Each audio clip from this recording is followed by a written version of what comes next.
সমগ্ৰ ৰাজ্যবাসীক জনাইছোঁ আজি ৰাতিপুৱাৰ প্ৰথমটো ব্ৰেকিং নিউজ। আপোনাৰো ৰেচন কাৰ্ড আছে নেকি? যদি আছে তেন্তে এই খবৰ আপোনাৰ বাবে। কৰ্তন হ'ব পাৰে বহু লোকৰ ৰেচন কাৰ্ড আৰু ৰেচন কাৰ্ডৰ হিতাধিকাৰীলৈ আহি পৰিছে জৰুৰী জাননী। জনাইছোঁ এটি ব্ৰেকিং নিউজ, ডাঙৰ খবৰ। ৰেচন কাৰ্ডৰ হিতাধিকাৰীলৈ আহি পৰিছে জৰুৰী জাননী। কৰ্তন হ'ব পাৰে বহু লোকৰ ৰেচন কাৰ্ড আৰু এই কাম নকৰিলে হিতাধিকাৰীৰ তালিকাৰ পৰা বাদ পৰিব পাৰে আপোনাৰো নাম। ৰেচন কাৰ্ডৰ হিতাধিকাৰীয়ে কৰিব লাগিব eKYC আৰু শীঘ্ৰেই সুলভ মূল্যৰ দোকানলৈ গৈ সম্পন্ন কৰক আপোনাৰ eKYC প্ৰক্ৰিয়া।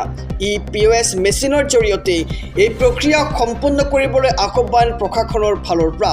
অন্যথা হিতাধিকাৰীৰ তালিকাৰ পৰা কৰ্তন হ'ব পাৰে আপোনাৰো নাম। আৰু যোৰহাট জিলা আয়ুক্ত কাৰ্যালয়ে জাৰি কৰিছে এই গুৰুত্বপূৰ্ণ জাননী। জনাইছোঁ এটি ব্ৰেকিং নিউজ, সমগ্ৰ ৰাজ্যবাসীক ৰেচন কাৰ্ডৰ হিতাধিকাৰীলৈ আহি পৰিছে জৰুৰী জাননী। কৰ্তন হ'ব পাৰে আপোনাৰো ৰেচন কাৰ্ড আৰু ইতিমধ্যে কৰ্তন হৈছে বহু লোকৰ ৰেচন কাৰ্ড আৰু কৰ্তন হ'ব পাৰে বহু লোকৰ ৰেচন কাৰ্ড। সমগ্ৰ ৰাজ্যবাসীক জনাইছোঁ আৰু এটি ব্ৰেকিং নিউজ, ডাঙৰ খবৰ।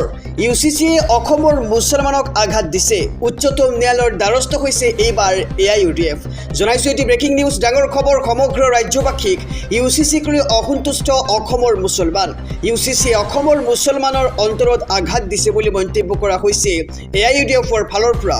আৰু UCCৰ বিৰুদ্ধে উচ্চতম ন্যায়ালয়ৰ দ্বাৰস্থ হ'ব AIUDF আৰু AIUDF প্ৰধান বদৰুদ্দিন আজমলৰ হজৰৰ পৰাই আহিলে লোৱা হ'ব এই সিদ্ধান্ত। UCCত অন্তৰ্ভুক্ত নিৰ্দেশনাবোৰ মুছলমানে কেতিয়াও মানি নলয় আৰু আমি সুপ্ৰিম কোৰ্টৰ কাষ চাপিম বুলি মন্তব্য কৰা হৈছে ইতিমধ্যে। আৰু বৰ্তমান কংগ্ৰেছ মুছলিম লীগত পৰিণত হৈছে আৰু কংগ্ৰেছৰ ডজনে বিধায়ক বিজেপিলৈ গৈছে আৰু AIUDF নকয় কংগ্ৰেছকে বিজেপিৰ এজেণ্ট সেয়া প্ৰমাণ হৈছে বুলি মন্তব্য কৰা হৈছে ইতিমধ্যে। আৰু দলগাঁৱৰ বিধায়ক মজিবুৰ ৰহমানৰ এনে মন্তব্য আমি শুনিবলৈ পাইছোঁ। আৰু অসমত UCC বলবৎ হোৱাৰ পিছৰে পৰাই কেতবোৰ দল সংগঠনৰ বিস্ফোৰক মন্তব্য আহি পৰিছে। কোৱা হৈছে যে UCC হৈছে মুছলমান বিৰোধী আইন আৰু এইবাৰ UCCক লৈ অসন্তুষ্ট হৈছে অসমৰ মুছলমানসকল। UCCয়ে অসমৰ মুছলমানৰ অন্তৰত আঘাত দিছে বুলি মন্তব্য কৰা হৈছে আৰু UCCৰ বিৰুদ্ধে উচ্চতম ন্যায়ালয়ৰ দ্বাৰস্থ হ'ব এইবাৰ AIUDF। জনাইছোঁ ৰাজনৈতিক প্ৰেক্ষাপটৰ এটি খুবেই গুৰুত্বপূৰ্ণ খবৰ। শাসনো গ'ল নিজৰ দলতেই এলাগী হ'ল এইবাৰ বংগৰ প্ৰাক্তন মুখ্যমন্ত্ৰী মমতা বেনাৰ্জী। জনাইছোঁ সবিশেষ খবৰ। ৰাজনৈতিকভাৱে বেংগলত সম্পূৰ্ণৰূপে নিশেষ হোৱাৰ দিশে এইবাৰ মমতা বেনাৰ্জী। বিৰোধী দলপতিৰ আসনো হেৰুৱালে মমতা বেনাৰ্জীয়ে। বেংগলত দুভাগত বিভক্ত তৃণমূল কংগ্ৰেছ আৰু বিদ্ৰোহী গোটৰ নেত্ৰী ঋতব্ৰত বেনাৰ্জীক বিৰোধী নেতা হিচাপে স্বীকৃতি প্ৰদান কৰা হৈছে। বিধানসভাত সম্পূৰ্ণৰূপে ক্ষমতা হেৰুৱালে মমতা বেনাৰ্জীৰ শিবিৰে। TMCৰ 58গৰাকী বিধায়কে ত্যাগ কৰিলে মমতাৰ সংগ আৰু 58গৰাকী বিদ্ৰোহী বিধায়কে বিধানসভাৰ অধ্যক্ষক দাখিল কৰিছে সমৰ্থন আৰু বেংগলত এতিয়া সম্পূৰ্ণৰূপে অকলশৰীয়া হ'ল মমতা বেনাৰ্জী।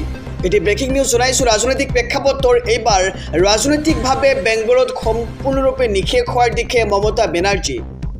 বিৰোধী দলপতিৰ আসনো হেৰুৱালে মমতা বেনাৰ্জীয়ে আৰু বেংগলত দুভাগত বিভক্ত হৈছে তৃণমূল কংগ্ৰেছ। বিদ্ৰোহী গোটৰ নেত্ৰী ঋতব্ৰত বেনাৰ্জীক বিৰোধী নেতা হিচাপে স্বীকৃতি প্ৰদান কৰা হৈছে আৰু বিধানসভাত সম্পূৰ্ণৰূপে ক্ষমতা হেৰুৱালে এইবাৰ মমতা বেনাৰ্জীৰ শিবিৰে। সমগ্ৰ ৰাজ্যবাসীক জনাইছোঁ আৰু এটি ব্ৰেকিং নিউজ, ডাঙৰ খবৰ। অসমৰ কৃষকে লাভ কৰিব 11,000 কোটি টকা। হয়, ঠিকেই শুনিছে, এইবাৰ অসমৰ কৃষকসকলে লাভ কৰিব 11,000 কোটি টকা। কিন্তু কেনেকৈ আৰু কি কৰিব লাগিব জনাইছোঁ সবিস্তাৰে খবৰ। ৰাজ্যৰ লাখ লাখ কৃষকৰ বাবে ডাঙৰ ঘোষণা ৰাজ্যৰ মুখ্যমন্ত্ৰী ডক্টৰ হিমন্ত বিশ্ব শৰ্মাৰ। অসমৰ কৃষকে লাভ কৰিব 11,000 কোটি টকা। অসমৰ পথাৰৰ পৰা শক্তিশালী অৰ্থনীতি লাভৰ বাবে এই পদক্ষেপ গ্ৰহণ কৰিছে এইবাৰ হিমন্ত বিশ্ব শৰ্মাৰ চৰকাৰখনে। প্ৰতিজন যোগ্য কৃষকক বছৰি প্ৰদান কৰা হ'ব 11,000 কোটি টকা আৰু চৰকাৰৰ লক্ষ্য ফচল বীমাৰ সুবিধা, শক্তিশালী ন্যূনতম সমৰ্থন মূল্য আৰু প্ৰযুক্তিশালী কৃষি ব্যৱস্থাৰে উৎপাদন বৃদ্ধি, 10 লাখ মেট্ৰিক টন মৎস্য উৎপাদনৰ লক্ষ্য আৰু দুগ্ধ, হাঁহ কুকুৰা, গাহৰি পালনেৰে গ্ৰাম্য সমবায়লৈ অৱদান ৰাজ্যৰ লাখ লাখ কৃষকৰ বাবে আগি পৰিছে এটা ভাল খবৰ ডাঙৰ ঘোষণা কৰিছে ৰাজ্যৰ মুখ্যমন্ত্ৰী ডক্টৰ হিমন্ত বিশ্ব শৰ্মাই আৰু অসমৰ কৃষকে লাভ কৰিব এতিয়াৰে পৰা 11,000 কোটি টকা ৰাজ্যৰ লাখ লাখ কৃষকৰ বাবে ডাঙৰ ঘোষণা মুখ্যমন্ত্ৰী ডক্টৰ হিমন্ত বিশ্ব শৰ্মাৰ আৰু অসমৰ কৃষকে লাভ কৰিব এতিয়াৰে পৰা 11,000 কোটি টকা আৰু অসমৰ পথাৰৰ পৰা শক্তিশালী অৰ্থনীতি লাভৰ বাবে এই পদক্ষেপ গ্ৰহণ কৰিছে হিমন্ত বিশ্ব শৰ্মাৰ চৰকাৰখনে জনাইছো আৰু এটি ব্ৰেকিং নিউজ ডাঙৰ খবৰ এটা পৰিয়ালে লাভ কৰিব দুখনকৈ ৰেচন কাৰ্ড কেৱল ৰেচন কাৰ্ডেই নহয় এটা পৰিয়ালত লাভ কৰিব